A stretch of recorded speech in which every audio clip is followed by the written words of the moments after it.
Muy buenas tardes a todos. Buenas tardes. Hoy vamos a tener una actividad que nos viene acompañando los últimos años, una actividad muy importante que ha diseñado el doctor Rubén Schiavelli y todo su grupo. En el día de hoy lo acompaña el doctor José Yuri. El doctor Schiavelli es jefe de la división de nefrología y trasplante del Hospital Argerich de la ciudad de Buenos Aires, y el doctor Juri es un médico especialista en terapia intensiva y que también con el doctor Schiavelli han diseñado esta actividad que tiene como objetivo poder, y por eso se llama de devolución, poder mostrar a aquellas unidades de terapia intensiva o de emergencias que fueron capaces de generar un donante, qué es lo que sucedió con los receptores. Esta situación es muy exclusiva, ya que en ninguna otra parte se muestra, y realmente es de muchísima utilidad porque incentiva a esos servicios a poder ser conscientes del beneficio que traen a los pacientes con el donante generado. Así que Rubén, José, una vez más, les agradecemos muchísimo poder estar acá. El doctor Schiavelli también fue presidente de la Sociedad Argentina de Trasplantes y secretario de la Sociedad Latinoamericana de Trasplantes, es decir, que es un referente de esta actividad en nuestro país. Así es, Rubén, adelante. Gracias, Clemente, por la presentación y por tu generosidad siempre a presentarnos y tener esta cosa, ¿viste? De volver a contar qué hacemos. Realmente nosotros estamos muy contentos con José y creo que lo estoy viendo. Levantá la mano si sos vos. Lo estoy viendo a Nicolás Rocha, está Nicolás Rochetti, que también trabajamos juntos en la Comisión de Procuración de la SAT. Ellos la dirigen, Nicolás y José, y yo soy el residente. Así que trabajamos juntos y yo estoy muy orgulloso de trabajar con ellos dos. Realmente ha sido una experiencia muy linda que estamos haciendo. Como bien dijo el doctor Raimondi, esto es solamente un hecho muy simple de devolver el resultado de la procuración de órganos a quien realmente la hicieron. ¿Quiénes son los que realmente la hicieron? Los terapistas, los médicos que pensaron que ante la muerte de un paciente, ese paciente podía ser donante y fue donante. ¿Por qué lo hacemos? Porque este médico, que hace una actividad muy importante por la vida del paciente y después de la muerte, cuando los órganos se ablacionan, o sea, se extraen del cuerpo del fallecido, generalmente se trasplantan en otras instituciones. Entonces, el médico generalmente se queda con, no diría la duda, porque el sistema es muy transparente, pero sí con las ganas de saber qué es lo que pasó con ese trabajo, que a veces dura varias horas, ¿no? Realmente dura varias horas. Por lo tanto, lo que nosotros propusimos es una idea simple, que es devolver el resultado de ese trabajo, que son los pacientes trasplantados, a este médico que ha trabajado por la procuración de órganos. Es así de simple. Es la devolución de la actividad de procuración. En este caso, hoy decidimos presentarlo más un Ateneo que va a ser más docente, porque nosotros vamos a poder ver, no sé si vamos a poder ver un video o si José va a presentar la parte de los, ahora después José lo dice, pero le vamos a mostrar el Ateneo ya armado y vamos a intentar que ustedes pregunten y participen de las dudas que tengan y vamos a tratar en la medida que podamos responder las dudas que tengo. Queremos hacer una cosa interactiva.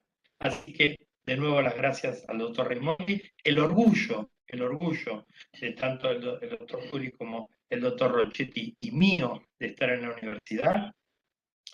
Lo valoramos mucho porque el doctor Raimondi viene haciendo esta actividad en el pregrado hace muchos años, ha sido reconocido por la Sociedad de Trasplante esta actividad y nada, y yo estoy orgulloso de esta convocatoria y en la medida que podamos seguiremos estando con ustedes.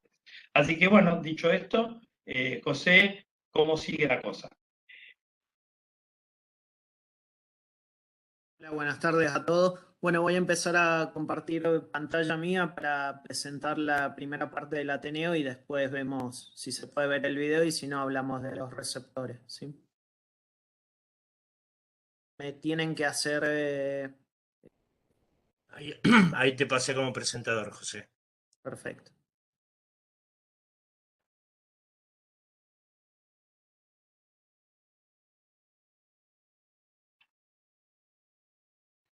Me avisan si se ve.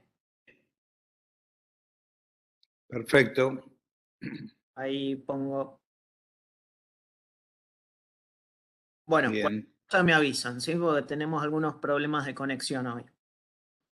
Este es un Ateneo de devolución, como dijo el doctor Schiavelli, que lo presentamos el año pasado en el contexto del Día del Donante, el 31 de mayo. Una actividad muy linda que presentamos. Siempre que hay un Ateneo pediátrico, un proceso de donación pediátrico es muy movilizador y siempre nos produce ganas de analizarlo desde distintas partes, ¿sí? Así que, bueno, por eso quisimos presentar este Ateneo y nos pareció bueno presentárselo a ustedes también. Es un proceso de donación que se generó en el hospital donante, fue el Hospital de Niños Ricardo Gutiérrez de la ciudad de Buenos Aires. La jurisdicción que participó fue el Instituto de Trasplante de la ciudad de Buenos Aires, a la cual pertenezco yo. Y los distintos equipos de trasplante que participaron fueron el equipo de trasplante cardíaco del Hospital Central de Mendoza, el equipo de trasplante pulmonar del Hospital Universitario Fundación Favaloro, al igual que el equipo de trasplante hepático de la Fundación Favaloro, renopáncreas Fundación Favaloro y trasplante renal del Hospital Garrahan.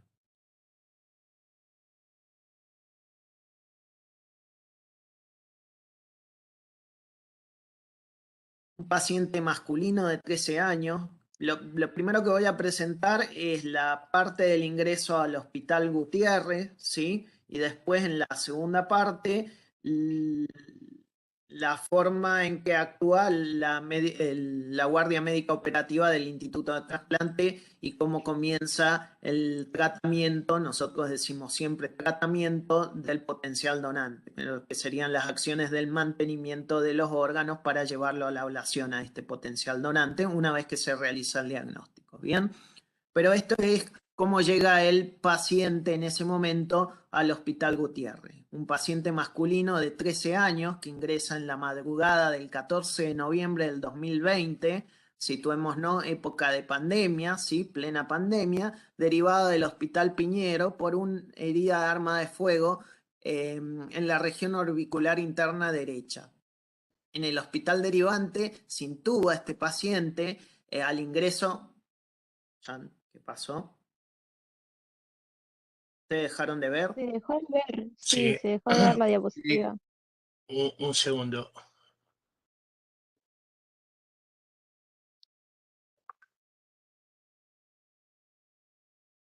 A ver, José, ahora. Vuelvo a compartir, hago todo de vuelta. Sí, por favor.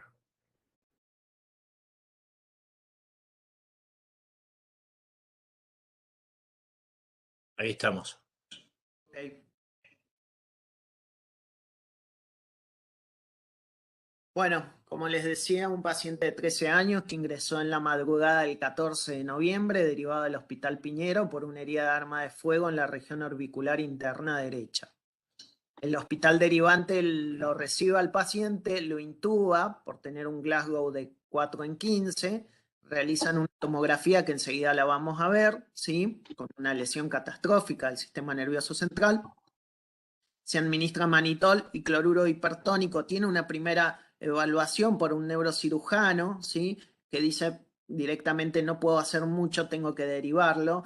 Y bueno, acá la duda importante que tiene que ver después para el diagnóstico, es que no sabíamos si recibió para la intubación sedación, ¿sí? Esto es un detalle importante para que recuerde.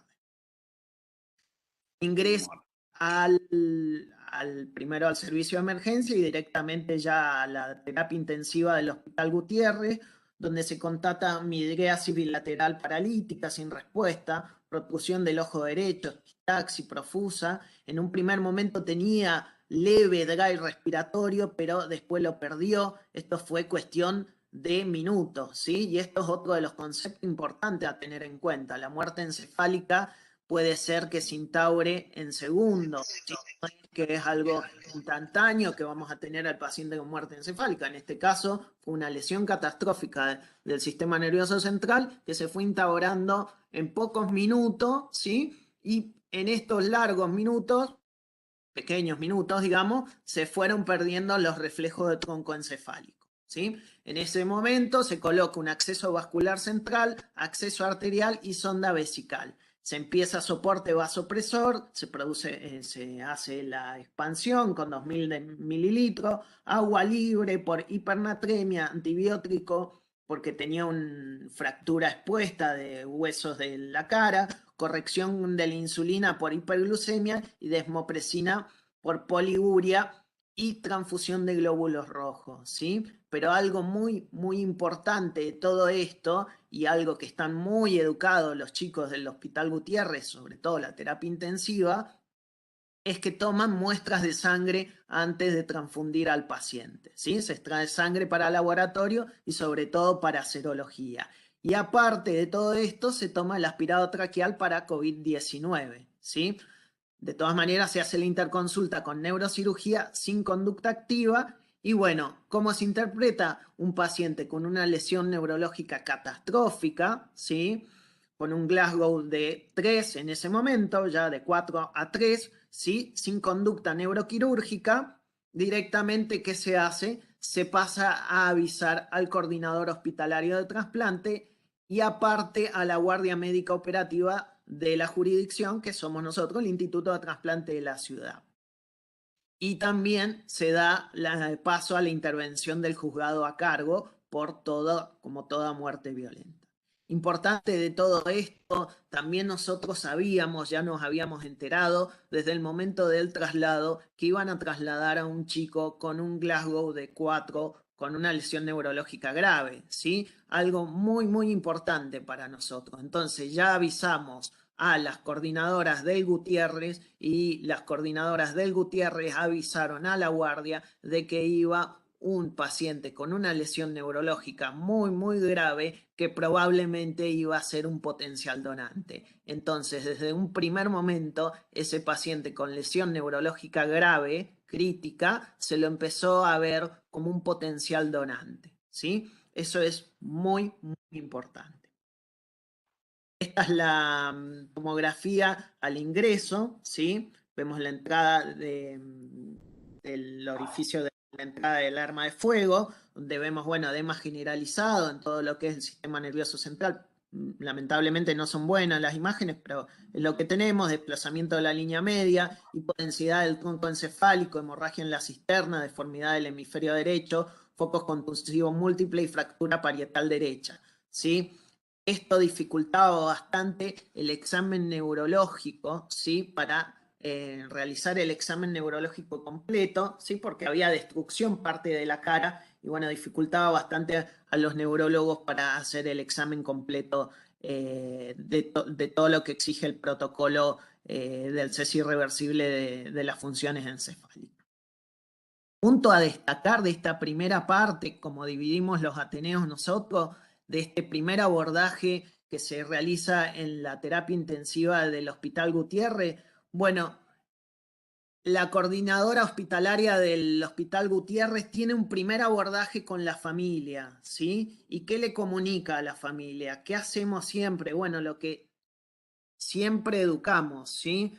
que es no hablar directamente de donación, sino que empezar a hablar de que ese paciente tiene una lesión neurológica grave, catastrófica, irreversible, irrecuperable, ¿sí? Instaurar lo que es el concepto de muerte encefálica. Se empezó a trabajar en esto, lo que es la muerte encefálica, que de aquí en más esta lesión no tiene retorno, ¿sí? Empezar a trabajar esto. Por supuesto, el abordaje con la familia fue muy dificultoso, era muy difícil porque había un montonazo de personas, ¿sí?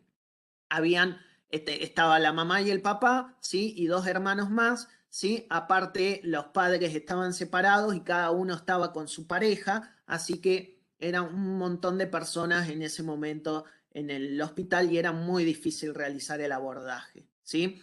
Pertenecían a un barrio vulnerable, con varios convivientes en la misma unidad habitacional, acompañados en todo momento por la expareja del padre también. Había una expareja que no era la mamá del chico, sino otra expareja del padre, que tenía muy buen vínculo con la pareja actual del padre y también con la mamá.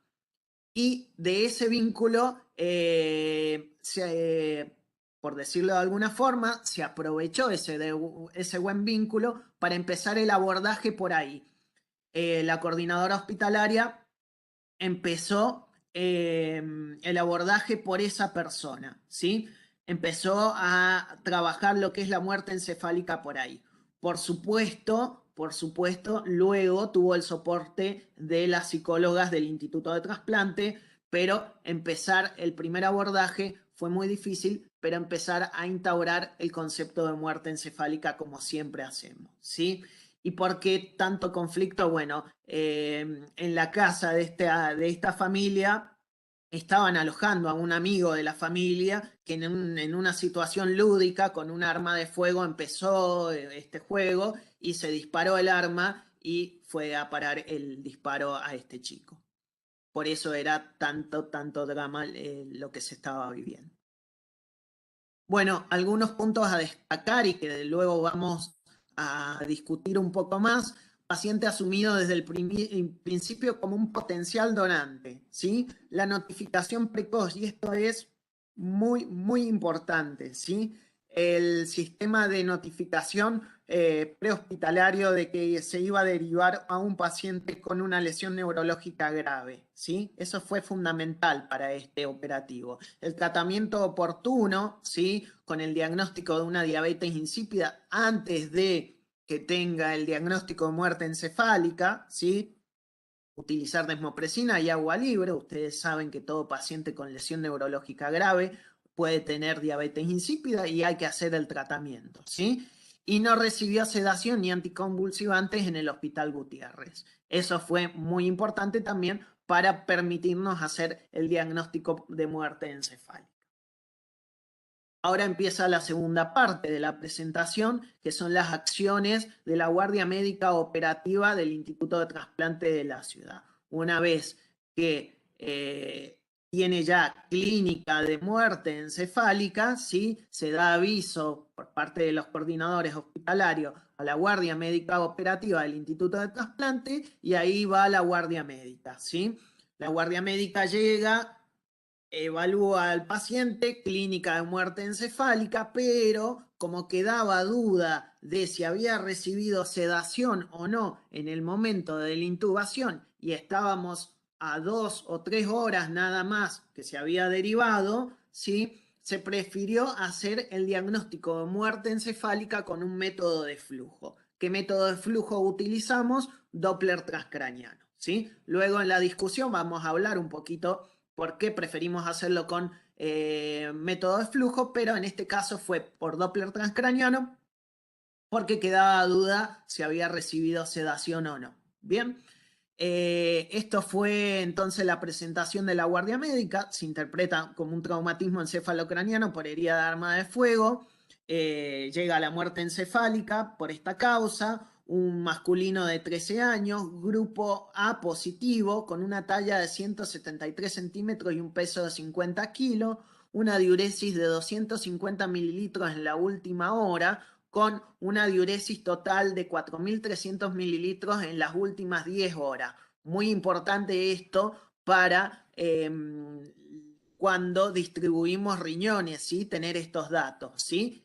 Sin hipotensión arterial, pero con soporte vasopresor, noradrenalina entre 0.03 y 0.05 gamas, ¿sí? Un mantenimiento de 19 horas. Si bien hicimos un abordaje muy rápido de todo lo que fue el proceso de donación, ¿qué nos demoró? Bueno, todo lo que fue el proceso judicial, ¿sí? Esto nos demoró bastante. Algo que en 5 o 6 horas ya teníamos todo más o menos preparado, los tiempos judiciales no nos acompañan, ¿sí? Así que se prolongó todo 19 horas. Algo que en 6, 7 horas, a lo sumo 8 horas, se podría haber terminado, ¿bien? Y infecciones no tuvo, por supuesto, por las pocas horas que tuvo, una sola dosis de antibiótico y nada más. Bien, esto es muy importante a tener en cuenta y ojalá siempre lo tuviéramos cuando distribuimos un órgano y los equipos de trasplante pudieran acceder a esto, ¿sí? Que son las curvas de mantenimiento, sobre todo para qué, para ver que no tuvo en ningún momento de las 19 horas de mantenimiento hipotensión sostenida, ¿sí? Ustedes saben que aparte del enemigo número 1 de la viabilidad de los órganos que se van a ablacionar, que son los tiempos, ¿sí? También la hipotensión es una de las variabilidades que va a quitarle viabilidad a ese órgano. Entonces, si se fijan, siempre tuvo un TAM por arriba de la TAM media recomendada, este potencial donante, ¿sí? No tuvo gran soporte vasopresor, ¿sí? Y antes del diagnóstico de muerte encefálica tuvo un episodio de diabetes insípida que se trató y luego a las 5 horas de mantenimiento un segundo episodio de diabetes insípida, ¿sí? Que recibe un segundo tratamiento de desmopresina y después la diuresis se mantuvo y la corrección del sodio.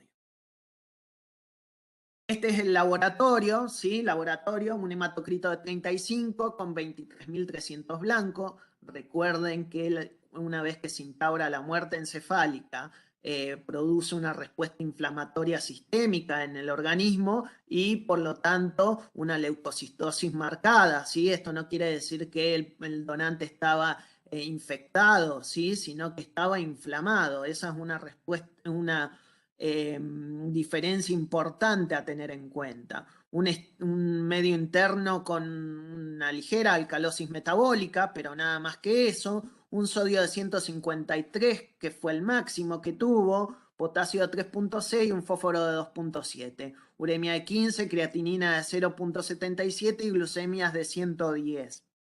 Enzimas hepáticas normales y una amilasa normal con una creatinina preablación 0.77, ¿sí?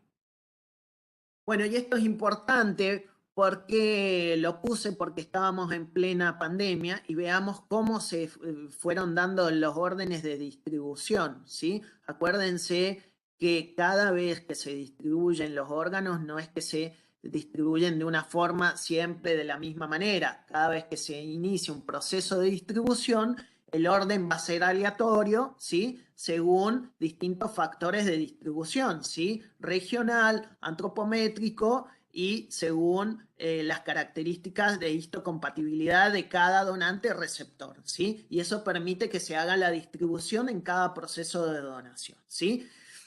El pulmón bilateral se asigna a una urgencia B, ¿sí? En octavo orden de la lista intratorácica. El corazón se asigna a una urgencia cardíaca nacional en el en el 14º orden de lista intratorácica. Fíjense los órdenes, ¿sí? El hígado se asigna a un PEL 45, ¿sí? En el 5º orden de lista hepática. El reno páncreas electivo en el orden 20 y el riñón derecho se asigna electivo en primer orden. Todo esto teniendo en cuenta que estábamos dentro de la pandemia y que estábamos con escasez de camas para los receptores también. Esto es para resumir un poco todo lo que vengo diciendo. El motivo de ingreso de este paciente que se convirtió en donante traumatismo cráneoencefálico por una herida de arma de fuego, no tenía antecedentes, la talla de 1,73 con un peso de 50 kilos, este es el HLA con un grupo sanguíneo A positivo, serologías solamente CMV positivo y Epstein-Barr positivo, el resto negativo. Bueno, esto lo dejo para después y esperen un segundo que quiero volver.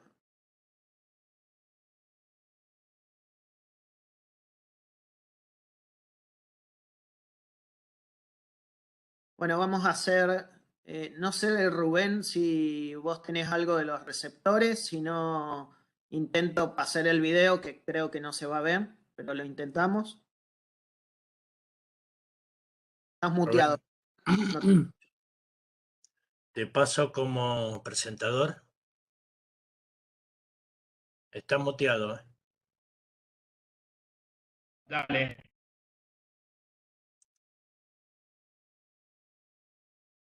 Listo, Rubén.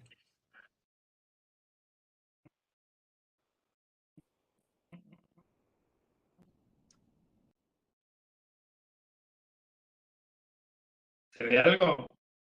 Se está abriendo.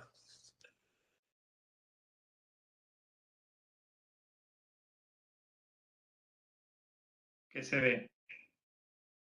Se está abriendo, Rubén. Bien.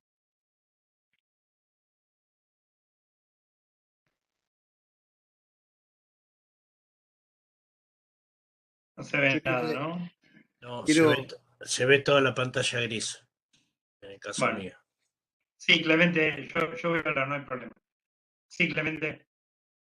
No, quería destacar la rapidez con la cual se pudo trabajar este donante, teniendo en cuenta de que también es habitual que una de estas situaciones puede llegar a durar hasta días.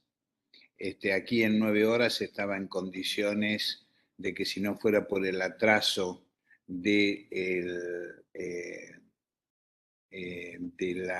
aviso al juez y la autorización, quiero decirles que la ley tiene o le da a la justicia un margen de 4 horas, ¿no es cierto, José? Actualmente. Y que si el juez no se expide antes de las 4 horas, porque aquí los minutos cuentan, los equipos debidamente fundamentados tienen la libertad de actuar. Y otro aspecto importante, que ya lo nombramos en alguna de las presentaciones anteriores, es ante toda esta cantidad de gente que se encontraba como familiares, como las coordinadoras de donantes identificaron a aquella persona que sería, la podríamos denominar un líder de la familia, y a ella se abocaron a poder tratar un tema tan difícil. ¿No es cierto? Ustedes pudieron demostrar algo que ya lo habíamos visto, pero que en la práctica, ¿no es cierto?, podemos tener el claro ejemplo.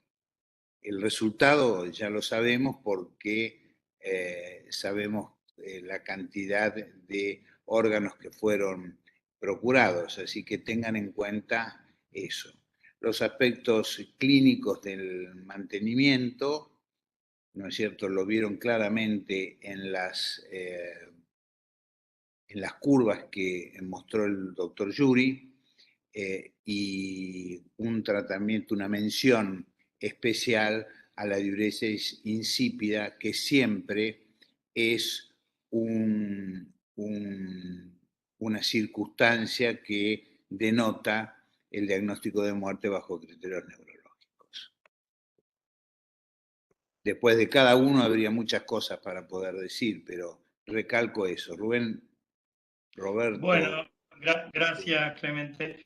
Yo creo que es importante esto que recalcar. Yo quiero recalcar algo más, porque nosotros estamos hablando de la procuración de órganos y hablamos de un paciente que, como todo lo bien lo explicó el doctor Yuri y lo aclaró el doctor Raimondi, es un donante. Pero quiero que quede claro para todos ustedes que todos los médicos trabajamos para la vida de nuestros pacientes, que todo lo que se hace en la donación de órganos es después que los pacientes fallecen o están en el proceso de.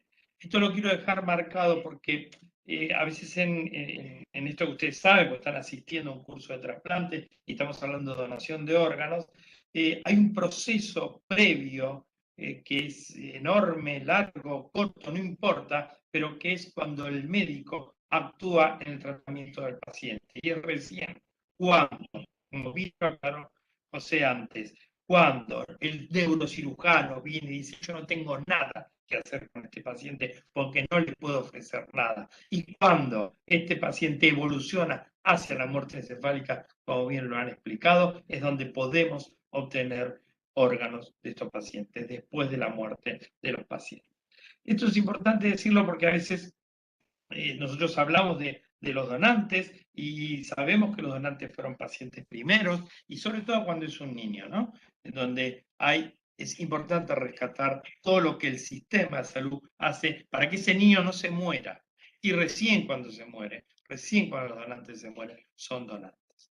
Dicho esto, quisiera contarles en forma rápida lo que pasó con los receptores y me voy a destacar algunas cositas. Por ejemplo, este ha sido un donante multiorgánico, como bien pudieron ver ustedes, y el donante multiorgánico se define como un donante de un órgano irrigado más allá del riñón.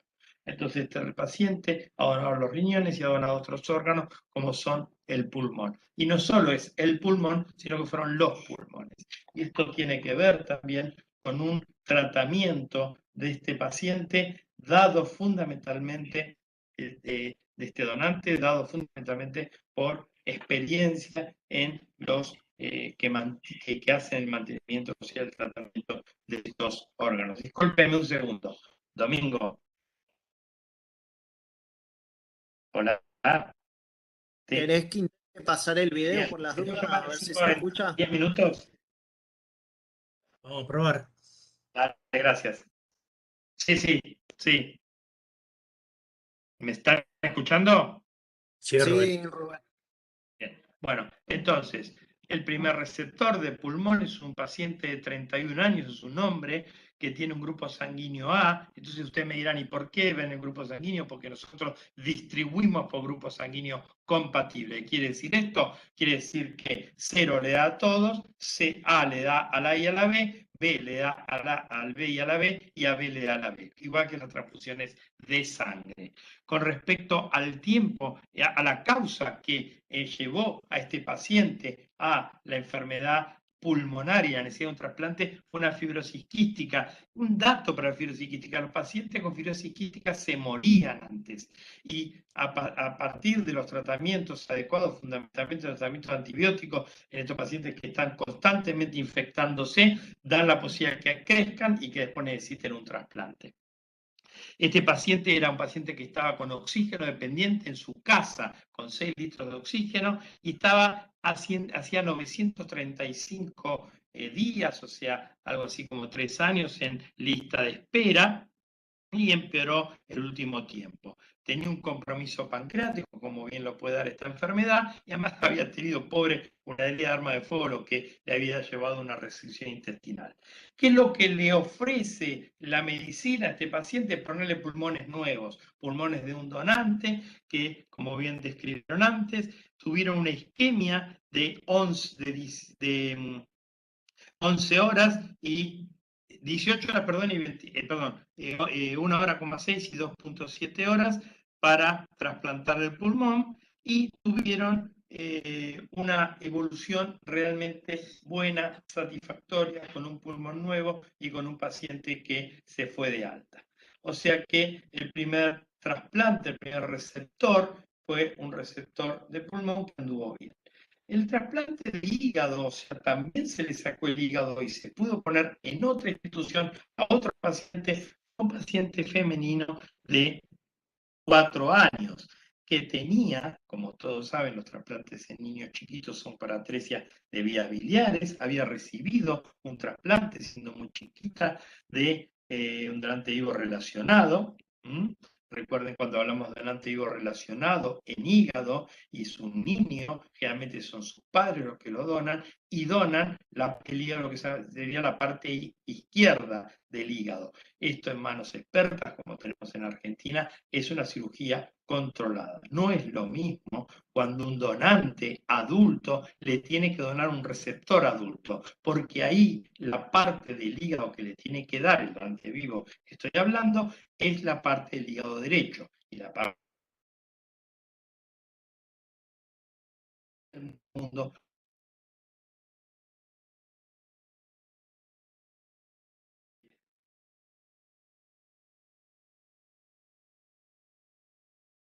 Y Rubén, te quedaste. me quedé sin nada. ¿Ahí me escuchan? Ahora sí.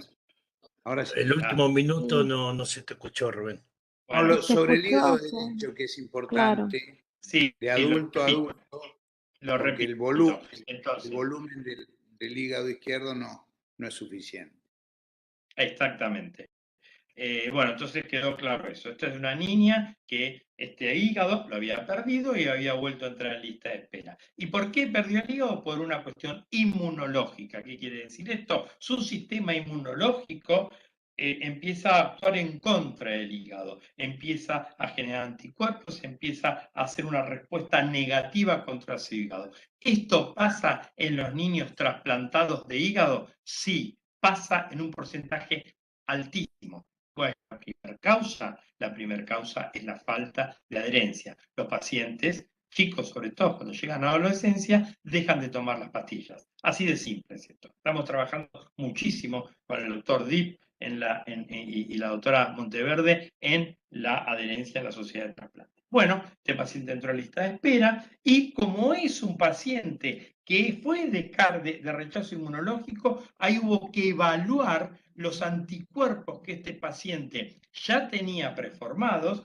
contra este nuevo donante. Y que este paciente, o esta paciente, perdón, tenía anticuerpos preformados contra los antígenos que este nuevo donante le estaba brindando. Y esto, como ustedes entenderán rápidamente, si yo le voy a poner un órgano a una persona que tiene una carga antigénica contra la cual este receptor tiene anticuerpos, lo que vamos a tener que usar es una mayor cantidad de inmunosupresión, como pasó en este paciente. Este paciente además recibió glóbulos rojos, plasma fresco congelado, transfusiones de plaqueta, y salió con 37 horas de isquemia. ¿Y por qué dirán tantas horas de isquemia? Porque son muy difíciles cuando tienen que sacar el hígado, que es un hígado trasplantado, hay que sacarlo, y eso tal vez se lleve el mayor tiempo en cuanto a la cirugía total. ¿Por qué? Porque tiene adherencia, porque es un hígado que no era el original del paciente, era uno que ya le habían trasplantado y que no estaba funcionando. Bueno, este paciente a 6 meses post-trasplante estaba muy bien, con una evolución muy buena, con una ecografía normal y con los anticuerpos, esto que les dije, que habían disminuido, cosa que vemos habitualmente cuando trasplantamos pacientes que tienen previamente anticuerpos. Cuando los trasplantamos y le damos inmunosupresión, estos anticuerpos pierden, estos anticuerpos bajan. Como concepto quiero que les quede que el peor anticuerpo contra un órgano trasplantado es el que se genera después del trasplante, y este que se genera después, que se llama de novo y que es contra los antígenos del trasplante, es la peor evolución y está dada fundamentalmente, como les dije antes, por la no adherencia o la falta de inmunosupresión. Dicho esto, vamos a pasar al reno pancreático. Los pacientes que necesitan un reno páncreas, como ustedes saben, son fundamentalmente, no digo el 100%, pero fundamentalmente diabéticos tipo 1, que hacen deterioro, tienen deteriorada la función del páncreas y en su evolución hacen la deterioro de la función renal y necesitan diálisis. Estos pacientes ingresan a la lista de espera con la posibilidad de recibir 2 órganos. El riñón para poder suplir la función renal que es de los riñones enfermos y el páncreas para suplir el páncreas enfermo. Este paciente tenía 6 años de diálisis, tenía 30 años, 4 años en lista de espera. Fíjense esta discrepancia, esto siempre lo marcamos nosotros. ¿Por qué si tiene 6 años de diálisis tiene 4 años de lista de espera? Hubo 2 años que tardó en inscribirse en lista de espera y esto es otro gran desafío que tenemos los que hacemos trasplante, es que los pacientes deben inscribirse antes, 3 meses por lo menos. El doctor Tanuso es uno de los que más insiste en eso, trabajando en todo lo que es lista de espera en la compañía Fresenius, ¿no? Es un desafío muy grande que tenemos de poner a los pacientes nuestros en lista de espera lo antes posible. Bueno, recibió estos 2 trasplantes. El trasplante derecho, el trasplante pancreático se puso al lado derecho y como ustedes saben, el trasplante, si yo lo voy a unir el páncreas con la arteria y la vena, lo que voy a tener es una cantidad de circulación, una circulación pancreática que va a hacer que esa insulina vaya por la arteria y la vena y se compense esta hiperglucemia que tiene este paciente por no tener páncreas antes. Pero recuerden bien que el páncreas tiene una secreción exócrina que a los que lo tenemos nos sirve, pero a estos pacientes no les sirve de nada. Esta secreción exócrina hay que mandarla a algún lado. Entonces, hay 2 maneras de derivarla. Una es derivarla a la vejiga y otra es derivarla al intestino. En la vejiga es bastante rápido, es a recibir, aparte de orina, una secreción que no debería estar recibiendo y a veces produce alteraciones, hematuria y algunas otras complicaciones. La otra posibilidad, que es una posibilidad mucho más fisiológica, es que esta secreción exócrina, que no le sirve de nada al paciente, sea derivada directamente al intestino y esto es más fisiológico. Por lo tanto, en este paciente se hizo eso y realmente evolucionó muy bien. No tuvo necesidad de diálisis post-trasplante inmediatamente, al igual que su hígado, que su páncreas, perdón. Y la única complicación que tuvo fue una fístula pancreática, ¿sí? Entonces, esta fístula pancreática fue tratada con octreótido en forma médica y esto funcionó bastante bien y disminuyó la Disculpe, la doctor, una pregunta. sí. ¿Cómo se hace esa comunicación del páncreas exócrino al intestino? Yo podría contestarla, pero lo tenemos al doctor Ripotier, que es cirujano, pero se hace con una I de Rubio. Clemente, ¿querés contarlo, explicarlo un poquito eso?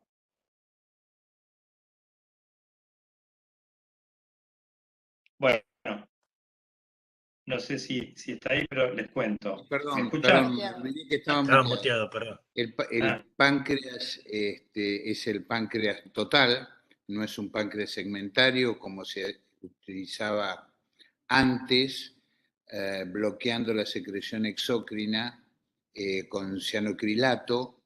Después se veía que la fibrosis que eso generaba afectaba el páncreas endocrino.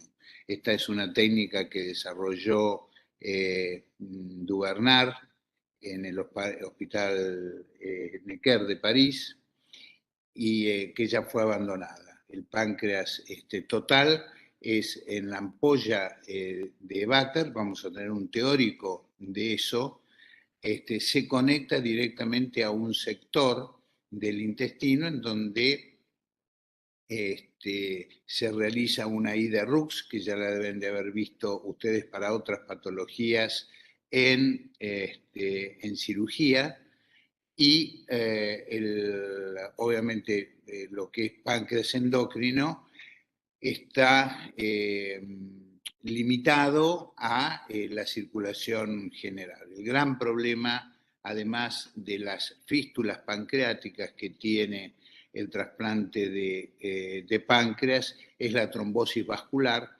sobre todo la trombosis venosa. Pero tienen muy buenos resultados aquellos centros que lo realizan en todos aquellos diabéticos tipo 1, aunque en los diabéticos también tipo 2, con repercusiones en otros órganos, blanco, también se está empezando a utilizar en los últimos años. Siempre la diabetes tipo 2 tiene que tener digamos, una repercusión en los órganos blancos que justifique el procedimiento. ¿Está claro? Perdón, Perfecto, puedo, gracias. Clemente, una aclaración. Vamos a hacer justicia. El profesor Dubernard, los primeros trasplantes pancreáticos fueron no en el Necker de París, sino en el Herriot de Lyon. Eduardo Herriot. Ahora sí, con neoprene y listo, aclarado. Bueno, gracias a los dos. Yo imagínense que estando el doctor Raimondi no voy a hablar de cirugía, así que gracias Clemente por la explicación. Bueno, entonces estábamos con esto de que este paciente evolucionó bien y no evolucionó con necesidad de diálisis post-trasplante, quiere decir la DGF. O sea, no tuvo retraso de la función del injerto. Esto es muy importante porque nosotros hemos visto que los pacientes que tienen necesidad de diálisis post-trasplante, o sea que el riñón no arranca enseguida, lo que vemos es que, por supuesto, necesitan la diálisis, pero además tienen peor evolución a largo plazo, tanto del paciente, tanto el injerto como del paciente. Así que realmente no hubo problemas. El otro injerto, otro trasplante que se hizo fue un trasplante renal. O sea, recuerden, hasta ahora 2 pulmones, el hígado, un riñón que fue con el páncreas y un riñón que fue solo. Y acá es importante destacar que al ser un donante de 18 años, perdón, de menos de 18 años, un donante pediátrico, lo primero que el sistema establece es que se distribuya entre pacientes pediátricos, y esto fue un paciente pediátrico. Bueno, y el último órgano que se trasplantó, a lo mejor habría que haberlo planteado primero, pero no importa, es el corazón. Y el corazón, ahí el doctor Juli me está mandando algunos datos que me faltaban, era un receptor de 38 años y la causa ahora se las voy a decir, insuficiencia cardíaca. Vamos a preguntarnos por qué un paciente de 38 años tiene insuficiencia cardíaca, y uno puede pensar en que tiene que ser una patología propia del corazón o sea, del miocardio, o una patología isquémica. No es común una patología isquémica en un paciente de 38 años, pero en este caso hizo un IAM masivo, o sea que habría que ver qué antecedentes cardiovasculares tenía y qué riesgo cardiovascular tenía para que a los 38 años necesitara un trasplante cardíaco. Bueno, los trasplantes cardíacos, como ustedes saben, tienen mucho que ver, como les dije, los riñones y el hígado en el caso de retrasplante, tiene mucho que ver la inmunología, ver si hay anticuerpos preformados, como les dije antes. En el corazón y en el hígado de inicio, la inmunología a veces no tiene tanto que ver, y lo que tiene más que ver es el tamaño. Yo no le puedo poner en un corazón chico a alguien que es muy grande. Entonces, esta paridad que buscamos de tamaño, que se hace a partir de las medidas antropométricas, son las que definen si un paciente, además de estar necesitando un corazón, ese corazón que le estoy ofreciendo le va a alcanzar para todo su cuerpo, recordando que es un donante pediátrico. Bueno, no hubo ningún problema en cuanto a las medidas antropométricas, y este corazón, desde el punto de vista de su masa muscular, le alcanzaba y pudo ser trasplantado en Mendoza. Cositas sobre el trasplante cardíaco, fundamentalmente que tenemos que tener en cuenta cómo llega el paciente, que en realidad no es el trasplante cardíaco, esto es de todo, cómo llega el paciente al trasplante. El paciente tiene que estar enfermo, pero tiene que estar lo suficientemente enfermo para necesitar un órgano, pero lo suficientemente sano para poder aguantar, entre comillas, un trasplante. ¿Qué quiere decir sano? Bueno, tiene que tener enfermedades infecciosas activas, esto vale para todos los trasplantes, y tienen que tener una expectativa de sobrevida aceptable. El trasplante se hace una isquemia muy corta, generalmente hasta 4 horas, entonces ahí empiezan a tener en cuenta la logística, desde dónde a dónde va a viajar ese corazón para que el trasplante salga del receptor y se coloque en el donante, salga el donante y se coloque en el receptor lo más rápido posible dentro de esas 4 horas. O sea que, como se hizo en Mendoza, bueno, por suerte tenemos medios para llevarlo a cabo. Este paciente, el trasplante es un trasplante, no quiero menospreciar para nada, pero desde el punto de vista quirúrgico es bastante grande, hay vasos grandes que se suturan, es una estructura, se saca el corazón y se pone el corazón donde estaba, mientras el paciente está sin corazón, va a estar dependiendo de una bomba de circulación extracorpórea, se pone el corazón, se suturan los vasos y rápidamente, para hablar rápidamente de la cirugía, lo que se hace es la aurícula derecha, rápidamente se corta la mitad y es donde se sutura. No tan problemático ni tan difícil, pero bueno, imagínense que le estamos poniendo un corazón a alguien que no lo tenía, porque en ese caso está en la situación sin corazón y es fundamental que este corazón funcione, porque si no el paciente no puede salir de bomba. Lo que se hace habitualmente desde el punto de vista inmunológico es buscar el rechazo, y el rechazo se busca a través de biopsias repetidas en el postquirúrgico. Entonces va pasando el tiempo y a las semanas, en una secuencia que ha ido cambiando, pero que puede ser la primera semana varias veces y después menos, se le mete un catéter a través de una vena, se llega al corazón y se toma un pedacito del endocardio y se evalúa esa biopsia a ver si el paciente tiene rechazo. Por supuesto que la inmunosupresión es fundamental, ya que no vamos a, depende si el corazón no funciona, el paciente tiene que entrar rápidamente en lista de espera de nuevo, y la verdad que los retrasplantes a veces son difíciles. Así que, en líneas generales, tenemos un pulmón, un hígado, 5 receptores que anduvieron bien, y que anduvieron bien por 2 cosas fundamentales. La primera cosa es porque fue un donante bien tratado desde el punto de vista del manejo médico, porque los tiempos se pudieron cumplir y porque hubo 5 receptores que llegaron en forma adecuada al trasplante, con equipos, con experiencia y con equipos que de alguna manera asumen el riesgo de trasplantar al paciente bajo lo que sería un riesgo controlado, como les dije antes, de pacientes en condiciones adecuadas. Bueno, no quiero extenderme más porque quiero ver si hay alguna pregunta de parte del público.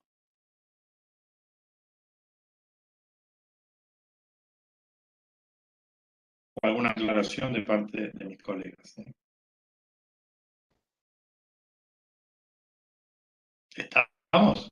¿Me estoy conectado todavía? Sí, ¿no? ¿Se escucha? Sí. Con los auriculares no podía. Te iba a preguntar si la biopsia esa que dijiste que se tomaba del corazón una vez que habían hecho el trasplante, se hace también con el resto de los órganos, para ver si hay... Bueno, es muy buena pregunta esta, Florencia. Cuando uno tiene elementos que uno clínicos que uno puede seguir, a lo mejor puede no necesitar biopsia. El corazón es un elemento clínico, el corazón no funcione, entonces no tenemos tiempo, por eso uno se trata de adelantar. Pero sí existen biopsias de protocolo en riñón, aunque pueden no hacerse, y uno tiene elementos para evaluar la función del riñón. lamentablemente todavía tenemos la creatinina nada más, pero bueno, son elementos que nos permiten evaluarla. El hígado no hace biopsias de protocolo y en páncreas tampoco. O sea que esta biopsia establecida, te diría casi obligatoria, es la única del corazón, aunque el riñón puede hacer biopsias de protocolo. No sé si te ¿no? Sí, sí, se Roberto, entendió perfecto. Roberto nos puede ilustrar un poquito, Rubén, de su actuación en el Hospital Édouard Herriot, en Francia, cuando hacía el seguimiento con la punción aspirativa y analizaban la celularidad, ya que es un mecanismo de obtener tejido mínimamente invasivo, ¿no? Aunque en trasplante renal también hay grupos que tienen biopsias de protocolo, sobre todo para la identificación del rechazo subclínico. Cuando se empezó todo esto, el rechazo tenía clínica, levantan la temperatura, tenían dolor, el riñón aumentaba de tamaño. Desde el advenimiento de un potente inmunosupresor como la ciclosporina, que ya lo van a ver, los rechazos en un 90 o más por ciento son subclínicos y la única forma de poder detectarlos es a través de una biopsia. Es por eso que algunos grupos, nosotros no lo hacemos, pero hay algunos grupos que hacen biopsias seriadas que le permiten en estados precoces, mucho más precoces, diagnosticarlo y tratarlo. ¿Es así, Rubén? Es así, y nosotros tampoco lo hacemos, pero es muy interesante esto que contás de la función aspirativa de la experiencia de Roberto. No sé si él quiere contar algo de eso. Bueno, hay una... sí, ese fue un procedimiento para que los chicos se tengan idea. La biopsia renal se hacía con unas agujas que eran bastante traumáticas, eran prácticamente como una aguja de tejer y bueno, teníamos riesgo de hacer fístula y complicar con... Entonces quedaba restringida a una situación realmente de necesidad, porque como bien dijo el profesor Raimondi, el rechazo se manifestaba clínicamente con leucocitosis, con caída de la diuresis, con fiebre, con leucocitosis, digamos, era bastante clásico. ¿Qué pasa?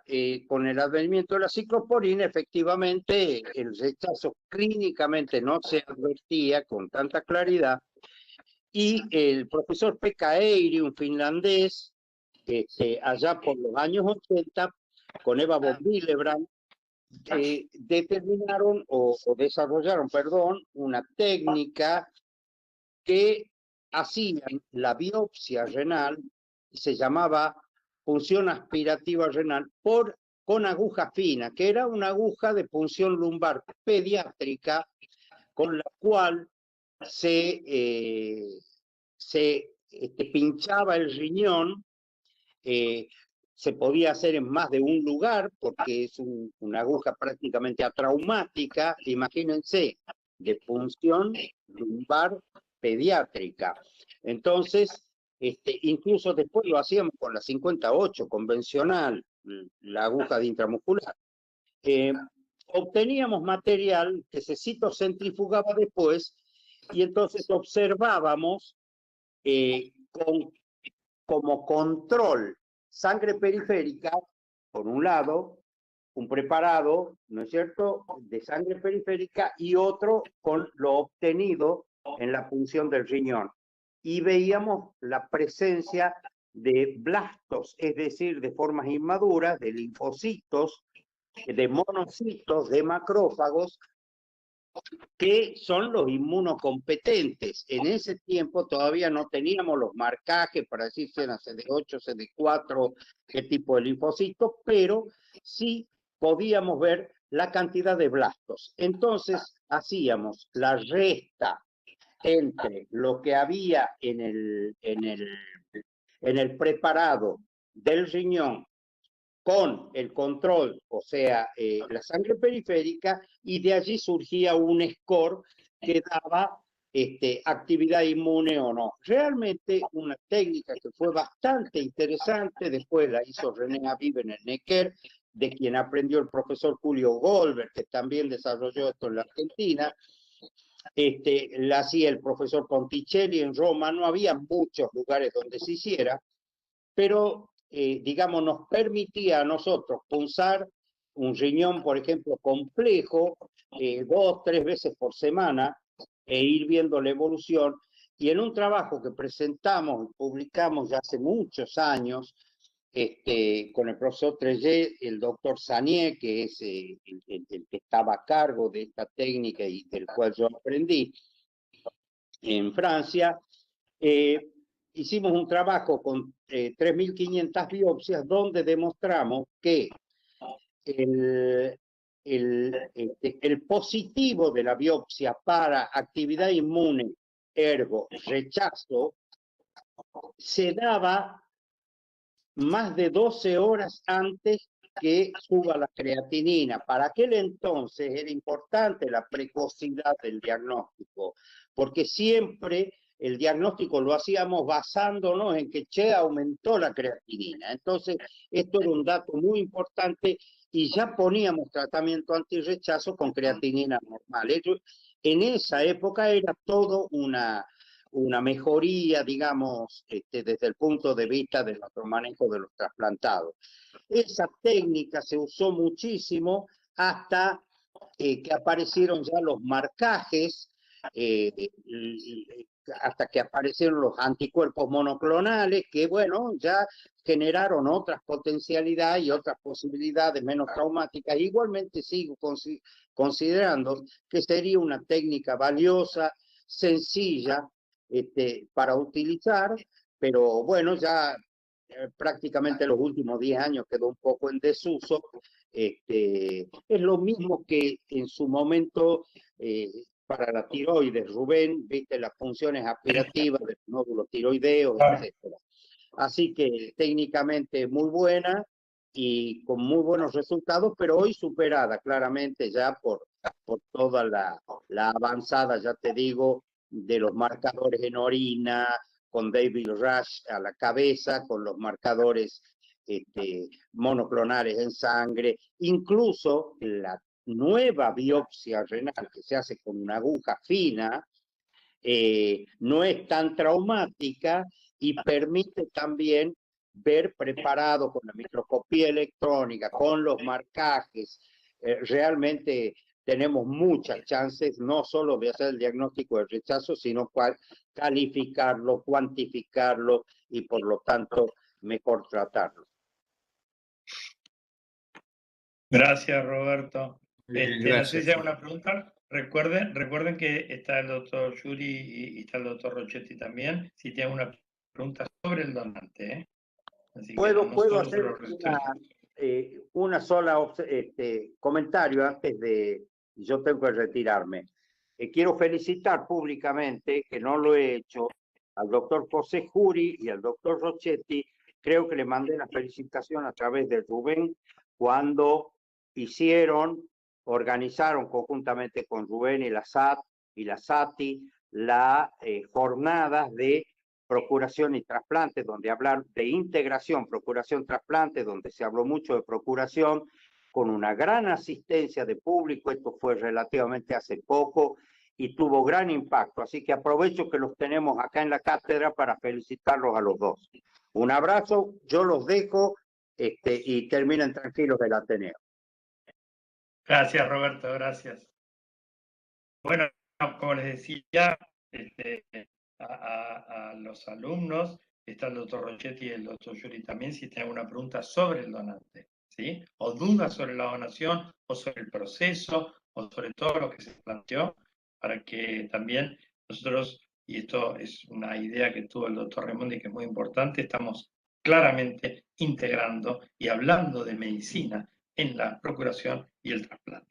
Y esta idea de que ustedes vean las dos partes juntas es fundamental y tenemos el objetivo de tal vez en el tiempo integrarnos más todavía. Así que estamos convencidos que todos los médicos tienen que conocer esto y nada, aprovechen sobre cualquier cosa, sobre, por ejemplo, un donante de córnea, por ejemplo. Nos cuesta en estas primeras clases, esperemos que esta situación se revierta, una activa participación. Bueno, no Bueno, pasa nada. Tenemos algunos puntos como para discutir si quieren. Acá hay una pregunta, Soledad da Silva. Dale, José, dale. Hay una pregunta, a ver. Soledad. No Está se escucha Soledad, Probá con desconectar los auriculares. Escribila si querés y la leemos.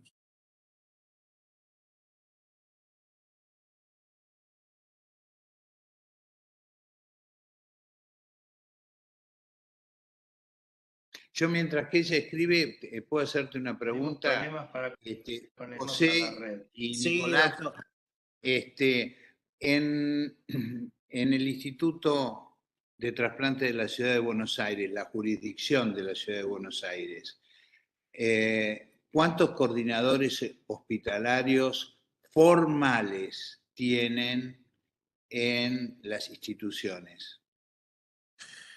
Bueno, hoy en día hay en 18 instituciones públicas y privadas coordinadores hospitalarios formados, cierta formación, hay 18 coordinadores hospitalarios, que son Bien. médicos, psicólogos, instrumentadores, tenemos variedades. No, pero yo me refiero a la figura del coordinador hospitalario de trasplante, como lo conocemos de acuerdo al modelo español, ¿no es cierto? En donde Claro, bueno.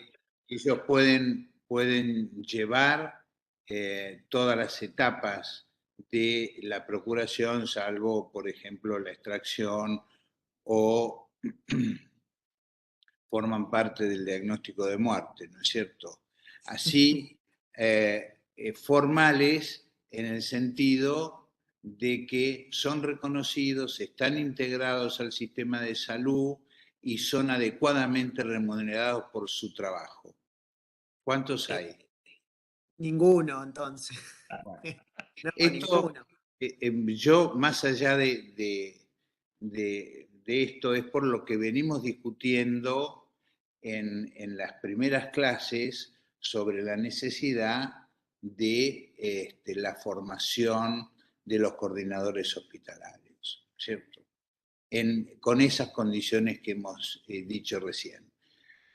Cuando yo no sabía esta realidad, pero cuando me dijiste 18, yo digo, bueno, estoy viviendo en otro planeta, porque desconocía que hubiera 18 coordinadores de acuerdo al concepto que nosotros hemos formado de ellos. Sí. Ahora me quedo un poco más, no sé si tranquilo, pero me quedo con la situación que estamos en un camino, sobre todo para los estudiantes de posgrado que nosotros estamos teniendo en este momento, en el camino acertado, ¿no es cierto?, de la formación ya como una especialidad. Les agradezco. Yo le voy a responder de una forma, me parece que está bien el coordinador hospitalario, pero lo que creemos nosotros también es que esto es algo institucional. O sea, el coordinador hospitalario tiene que estar, ¿sí? Tiene que estar. Pero el diagnóstico, el tratamiento y todo lo demás lo tiene que hacer la institución, no el coordinador hospitalario, ¿sí? Hay un gran sanitarista que es el profesor José María Paganini, que fue presidente de la OPS y en este momento trabaja en Washington, que cuando uno inicia una institución, todo el mundo, desde los camilleros, el personal de limpieza, la enfermería, los médicos, los técnicos, los directores, todos tienen que saber las funciones del hospital. Estoy totalmente de acuerdo con vos en ese sentido, de que no hacemos nada con el coordinador hospitalario trabajando en forma aislada, sino que lo tiene que hacer en conjunto con toda la institución, pero si se instaura esa figura en el hospital, es él el responsable de llevar a todo el hospital esta actividad. Sí. Él tiene que saber crear red de trabajo. Él tiene que ser el encargado de crear la red de trabajo en su propio. Esa es la función del coordinador hospitalario. Pues si no, no lo hace nadie. Pero coincido totalmente. Lo que pasa es que en el INCUCAI se creó, no sé, al principio del 2000, un concepto que me parece que habría que erradicar o sacarlo, que es el hospital donante, que era el hospital que por sí mismo iba a ir con todos los pasos propios, y eso me parece que hay que sacarlo, erradicarlo, y son todas las instituciones. Tenemos la ley que dice que hay que cumplirla. Esto que decís vos, José, es tan importante que hubo comités de bioética de determinados hospitales de la provincia de Buenos Aires que al hospital donante lo negaron, y lo negaron porque recibían una retribución económica por la generación de donantes. Y eso no es lo que uno busca, ¿no es cierto? El proceso de donación es una actividad altruista, ¿no es cierto? Tiene que ser una actividad médica más, que por supuesto tiene que ser paga, pero no de esa manera. Y es una obligación del médico. Exacto. Están los chicos acá, cada vez que ustedes contatan un fallecimiento, tienen que iniciar el proceso de donación. Después se podrá ver de qué forma o qué significa iniciar un proceso de donación. Seguramente que lo van a ver en el curso del curso. Pero la ley lo dice, ¿sí? Estamos acostumbrados a pasar por alto las leyes, ¿sí? Pero la ley, que tiene implicancia en el ejercicio médico nuestro, dice que cada vez que constatamos el fallecimiento de una persona debemos iniciar un proceso de donación, ¿sí? Sea o no donante esa persona, ¿sí? Pero tenemos que empezar, tenemos que plantearnos por lo menos si esa persona que tenemos adelante va a ser o no ser donante. Y eso ya simplemente es iniciar el proceso de donación, ¿sí? Y eso no es función del coordinador hospitalario, eso es función de cada uno de nosotros como profesional de la salud, ¿sí? Me parece que la acción se corrió un poco y los mismos profesionales, los coordinadores de España, ya lo están diciendo. Nosotros nos sobrecargamos de demasiado trabajo y lo que tenemos que hacer es crear equipos de trabajo, redes de trabajo, ¿sí? Esa es la función del coordinador, no hacer todo el trabajo. No sé, Nico, vos qué opinás.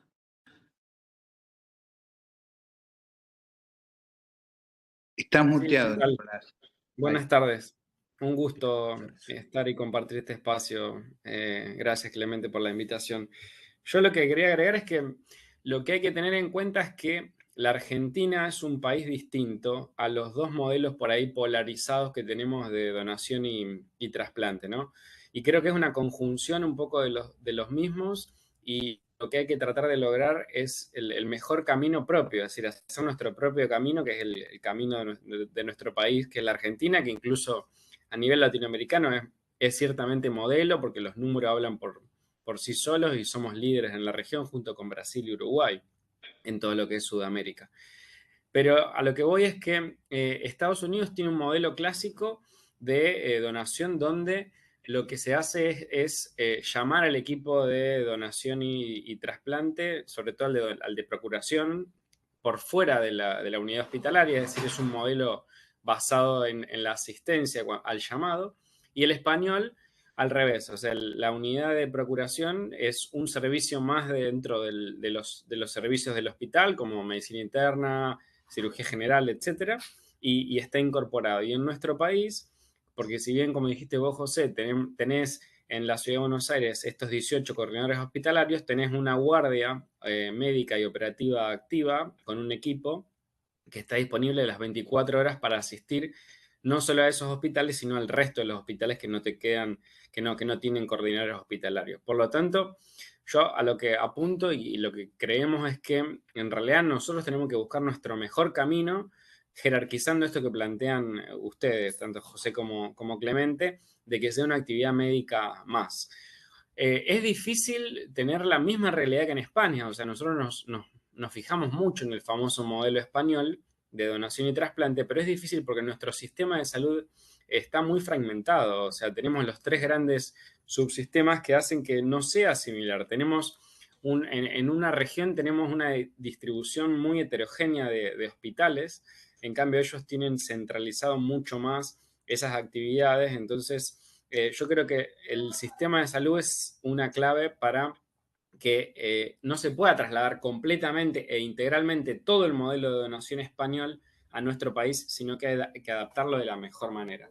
Pero siempre priorizando esto de que debe ser una actividad médica más como cualquier otra actividad médica y que todo el personal, los equipos de salud del hospital tienen que conocerlo, ¿no? Totalmente de acuerdo. Hay dos preguntas, Rubén. Dale. Una es la que había quedado pendiente de Soledad da Silva, que el rechazo, pregunta, que el rechazo de órganos en quiénes es más frecuente, en adultos o pediátricos. El rechazo de órganos tiene que ver con, cuando uno habla de adherencia, tiene que ver con aquellas personas que tomen las pastillas. Y entonces el rechazo agudo es un rechazo que ha ido en la historia de los trasplantes del 70-80% al año al 12%. El rechazo no es un problema hoy en día, sobre todo en riñón, pero el paciente que no toma la pastilla. Y ahí tenemos el problema en los adolescentes, no en los pediátricos. Los pediátricos tienen al papá y a la mamá que les hacen tomar las pastillas, pero cuando empieza la adolescencia, empieza la transición hacia la atención adulta, es donde más se ven los rechazos. O sea que es más frecuente en los pacientes adolescentes relacionados con la no toma de pastillas. Y Rubén, una pregunta. También en los pediátricos hay que considerar que siempre la respuesta inmune es más agresiva que en la población adulta, ¿no es cierto? La tolerancia, claro. La tolerancia en el pediátrico es mucho menos que en el... Es así. Exactamente. No sé si había otra pregunta más. Sí, de Cecilia Saralegui. ¿Por qué el hígado no requiere biopsia de control? Porque el hígado es el que mejor se comporta en cuestión de tolerancia con respecto al rechazo. El que menos rechazo crónico, el órgano que menos rechazo crónico tiene y que menos rechazo realiza. Cuando los hígados andan bien, andan realmente bien, con la inmunosupresión alcanza, y esto tiene toda una explicación bioquímica y genética que excede al Ateneo, pero es el que mejor anda, y si uno tuviera que poner en la punta del peor órgano en rechazo crónico, que es la pérdida general del injerto, pondríamos primero al pulmón, y en la punta del otro lado, en la más buena, en el que menos rechazo tiene, pondríamos la punta al hígado. Y en cuanto a requerimientos de inmunosupresión, el corazón también es un órgano muy inmunogénico, juntamente con el intestino, que requiere mucha dosis, a tal punto, ¿qué es lo que te pasa, Rubén, a vos cuando recibís pacientes con más de 10 años receptores de un trasplante cardíaco? Muchos pacientes, en realidad todos los pacientes a 10 años tienen alguna alteración de la función renal dada por la inmunosupresión, fundamentalmente por los inhibidores de calcineurina, que son drogas que como efecto secundario lamentablemente tienen la nefrotoxicidad. Entonces cuando uno tiene un paciente de más de 10 años de trasplante, lo que va a haber es lesiones de función renal, de lesión del riñón, que van a tener en cuenta, que van a comprometer a la función renal dada la inmunidad. Muy bien. Bueno, tendremos oportunidad de ver los agradecimientos. Creo que no. Yo No lo sé, puedo. vos qué decís, José. A ver, ponelos, a ver qué pasa. Vamos a intentar de otro lado. A ver, un Dale. minuto. ¿De la página web lo vas a hacer, José, directamente? Sí, Bien. Está como presentador ya, ¿no? sí. Bien. Importante la pregunta de Soledad Silva, perdón. Gracias por la pregunta, Soledad. Órganos genitales, órganos de reproducción, podríamos decir, acá hay que dividirlo. Si yo tengo en cuenta el útero, sí, el útero se puede trasplantar. El útero se puede trasplantar en función de aquellas personas, aquellas mujeres que no pueden tener, que no tienen úteros gestantes. Entonces se hace un trasplante de útero, se tiene el embarazo y una vez que se obtiene el producto de la concepción, después del parto, el útero se saca. Eso es una posibilidad de trasplante de útero. En ovarios es diferente porque ahí estaríamos hablando de una carga de material genético totalmente diferente. Entonces no hay trasplante de ovario hasta hoy. A ver si la podemos ver. Intentamos. Me dicen si se escucha o no.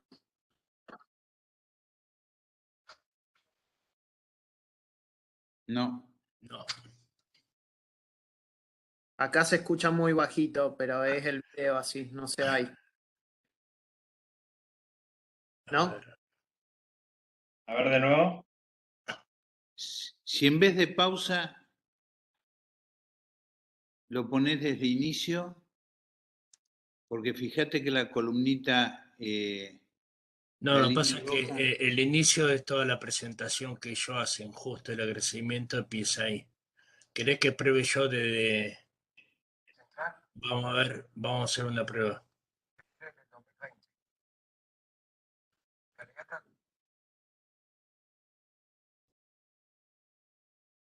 A ver.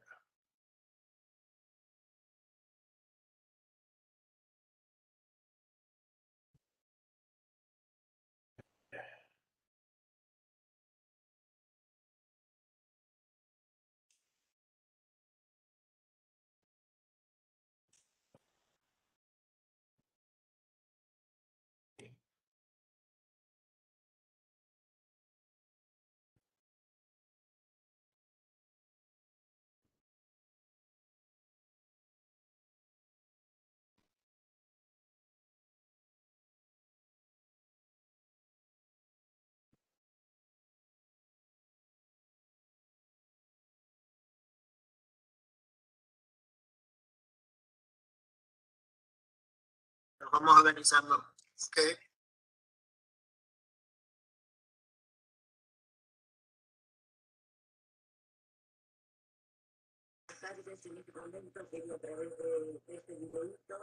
¿Se escucha? Sí.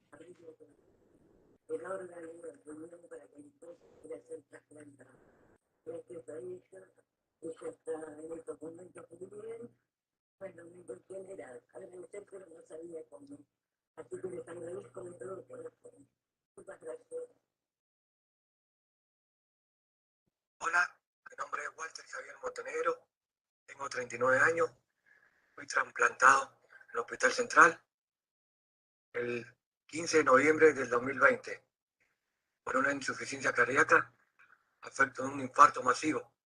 Estoy muy agradecido de todos los médicos y contento de todos los médicos de INCAIMED y del Hospital Central, que han accedido a mis trasplantes de corazón. Al cirujano Sergio Felices, el jefe de cirugía, y a mi doctora Magalí Rubí. Muchísimas gracias, agradezco todo. No tengo palabras más para decirle. Estoy muy contento. Bueno, mi nombre es Verónica Pérez. Fui trasplantada el 15 ya 6 de trasplante. Por suerte está todo bien. Nos buen progreso y nada, quería agradecerle mucho al grupo de cirujanos y de procuradores que hacen que todo esto sea posible. Hola, mi nombre es Miguel, soy de Rosario, tengo 30 años y el 15 de noviembre de 2020 un trasplante bipulmonar me salvó la vida. Quiero dar gracias, muchísimas gracias a todos los que intervinieron en mi cirugía y que hicieron posible el trasplante, especialmente a los médicos de la terapia intensiva del Hospital Gutiérrez, que hicieron una labor increíble y les agradezco muchísimo. Hicieron mucho para que yo hoy esté acá y pueda estar tan bien como estoy hoy. Me siento muy bien y muy agradecido. Les agradezco eternamente por lo que hicieron. Les mando un saludo muy grande. Muchas gracias.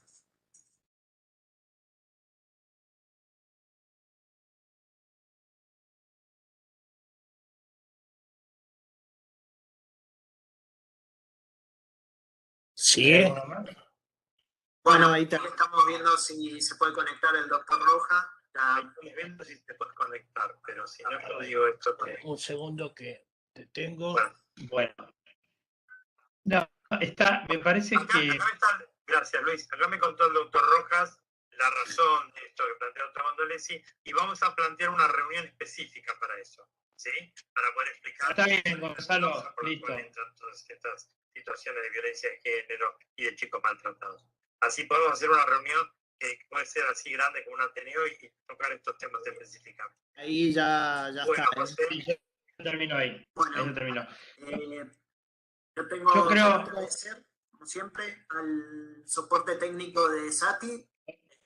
Podemos cortar, soporte y Gonzalo. todo lo Ah, que nos perdón. da Cortalo. permanentemente a la comisión directiva. Ahí está. Yo quiero que ustedes vean algo muy importante, chicos, en esto.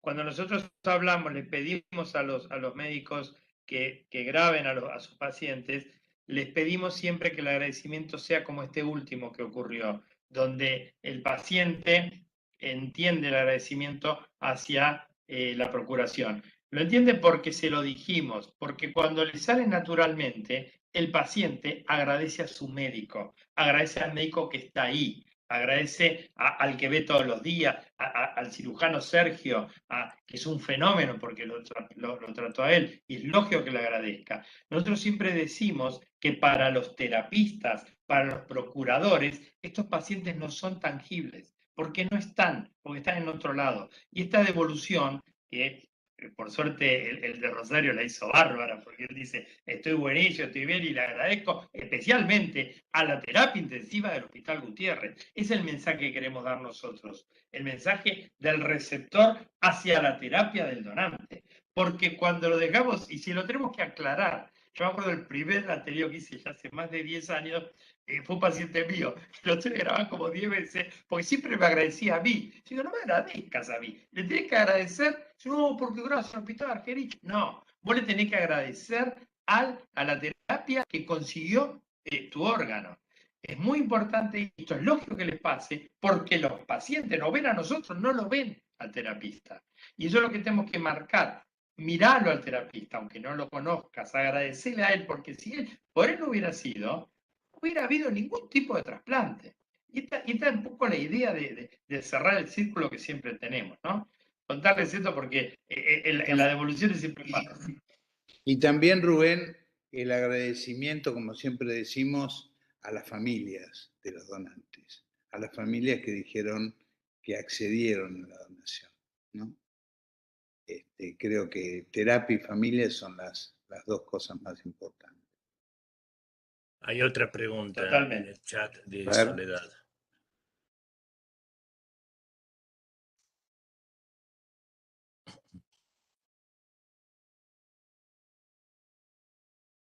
Otra pregunta. No, pero ya está, no la veo. No, la última. Nosotros teníamos unos conceptos así últimos y ya... Si se puede trasplantar órganos genitales No, pero femeninos. ya lo contestó Gonzalo eso. Ah, perdón. Gonzalo, Rubén, para compartir pantalla y... Bien, a ver. dame un segundo.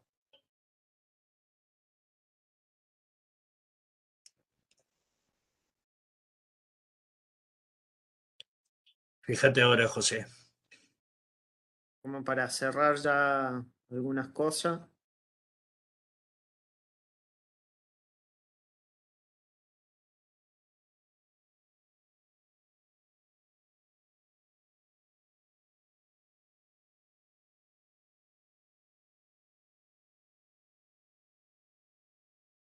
Bueno, esto era el resumen, ahí habíamos quedado antes de hablar de los receptores, ¿sí? Y algunas cosas que queremos remarcar porque elegimos este operativo, si bien tuvimos las dificultades técnicas que uno ya se está acostumbrando, digamos, a la virtualidad, pero tiene estos problemas.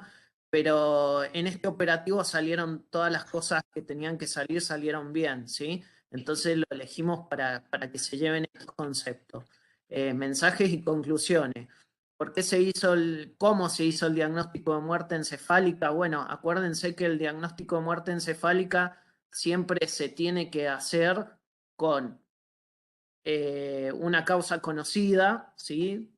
Que lleve una lesión conocida, que produzca la muerte encefálica, las precondiciones clínicas para el diagnóstico de muerte encefálica y un método instrumental o método complementario de diagnóstico para hacer el diagnóstico de muerte encefálica. Dentro de los métodos complementarios tenemos electrofisiológico y de flujo sanguíneo cerebral. Dentro de los de flujo sanguíneo cerebral tenemos el Doppler transcraniano, ¿sí? Y acá elegimos el Doppler transcraniano por la facilidad y la posibilidad de utilizar el Doppler más rápido y aparte porque estos métodos de flujo no se ven influenciados por las drogas, las drogas depresoras del sistema nervioso central. Entonces, como nos quedaba duda si en la intubación habían podido utilizar sedación o no y queríamos hacer todo bastante rápido, bueno, utilizamos el Doppler transcraniano, ¿sí? Eso es uno de los puntos que queríamos remarcar. Otra de las cosas que queríamos remarcar, bueno, el tratamiento y la optimización del tratamiento del paciente neurocrítico. Todo paciente con lesión neurocrítica tiene que ser tratado de la misma forma. ¿Por qué? Porque todo paciente con un Glasgow de 7 tiene una probabilidad de que evolucione a muerte encefálica y sí, imagínense que de 10 pacientes que tengo en la terapia intensiva con Glasgow 7, 3 van a evolucionar a muerte encefálica. De 10, 3 van a evolucionar a muerte encefálica. Por supuesto no son números redondos, pero son números esquemáticos para que se los lleven a casa, ¿sí? De esos 3, uno recién va a transformarse en donante real. ¿Por qué? Porque tengo que aplicar todo esto, la optimización del tratamiento del paciente neurocrítico. No importa si es donante o no, ¿sí? Y acá lo vimos bien esquematizado en este proceso de donación. Antes de tener el diagnóstico de muerte encefálica, este paciente tuvo diabetes insípida, se trató, ¿sí? Luego tuvo el diagnóstico de muerte encefálica, volvió a tener diabetes insípida y se volvió a tratar, ¿sí? Entonces se optimizó el tratamiento del paciente con Glasgow 7, luego diagnóstico de muerte encefálica, se optimiza el tratamiento del potencial donante y obtenemos un donante real, ¿sí? Otro concepto importante a llevarse a casa, ¿sí? Y algo importante de lo que venimos trabajando y que queremos que esto quede grabado, la institucionalización del proceso de donación, ¿sí? Y esto es una de las cosas que queremos que quede grabado en las nuevas generaciones, ¿sí? La derivación prehospitalaria. Bueno, no lo conseguimos todavía esto, ¿sí? Pero hay redes todavía, y no puedo decir en Ciudad de Buenos Aires, pero todavía hay algunas personas que se oponen a esto, pero tenemos también personas que están a favor de esto. Y justamente alguien que manejaba en ese momento la derivación prehospitalaria de este paciente nos avisó: estoy derivando un paciente con Glasgow de 7 al Hospital Gutiérrez, y nos ayudó activar toda la cadena de alarma, ¿sí? Entonces, ¿qué activamos? Al servicio de emergencia hospitalario del Hospital Gutiérrez y a la terapia intensiva del Hospital Gutiérrez y justamente a las coordinadoras del Hospital Gutiérrez, ¿sí? Y rápidamente a la guardia del Instituto de Trasplante. Todo esto puede llevar horas, pero ya estábamos totalmente avisados de que ese paciente iba a llegar en cualquier momento. Esto es fundamental, fundamental. Algo tan simple como un llamado de teléfono: estoy trasladando un paciente con una lesión neurológica grave, ¿sí? Algo tan simple que puede acelerar un proceso de donación, ¿sí? Y cómo está institucionalizado todo el proceso de donación. La terapia intensiva del Hospital Gutiérrez sabía qué tenía que hacer, ¿sí? Sin que estuviera el coordinador hospitalario. Sabía que tenía que tratar esa diabetes insípida, le puso corticoide, le puso una vía venosa central, le puso una vía arterial. Y aparte, otro concepto: derivamos un paciente en plena pandemia que no tenía criterios neuroquirúrgicos, ocupamos una cama. ¿Para qué? Para que sea donante, chicos. Y esto es algo fundamental que hay que festejar, ¿sí? Y finalmente, ¿por qué hicimos todo esto? Porque hay un concepto que también hay que incluir en las nuevas generaciones: la donación y los cuidados al final de la vida. ¿Por qué? Porque el concepto de donación es un concepto como un proceso reparador. ¿Para quiénes? Por supuesto, para los receptores, ¿sí? Que están a su final de vida o tienen un estado terminal de un órgano, necesitan un órgano para seguir viviendo o para mejorar su calidad de vida. Pero ¿para quién más es reparador la donación? Para los familiares, ¿sí? Está totalmente comprobado que la donación ayuda a iniciar un proceso de duelo mucho más organizado a esa familia, ¿sí? Así que finalmente queríamos terminar con esto, simplemente este concepto, y agradecerles compartir la tarde con ustedes.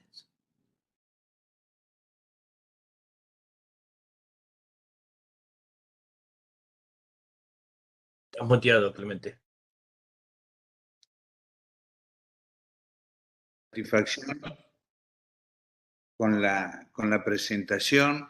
Les agradecemos muchísimo, tanto al doctor Dolcetti, al doctor Yuri y muy especialmente al doctor Schiavelli, que forman un equipo fantástico para todo esto. Y esperemos que en el próximo poder tenerlo con esa parte tan emotiva y motivadora del agradecimiento de los pacientes. Así que ya nos vamos a encontrar. Avísanos cuando sean presenciales y nos vamos para allá, ¿eh? Bueno, perfecto. Muy bien. Con todo gusto. Bueno, que tengan un buen fin de semana todos y volvemos a nuestros docentes principales del día de hoy a agradecerles su presentación. Hasta luego. Gracias. Gracias. Nos vemos. Gracias, Gonzalo. Hasta el miércoles, chicos. Gracias, hasta luego. Chao, Roberto. Chao, gracias. Chao, chao.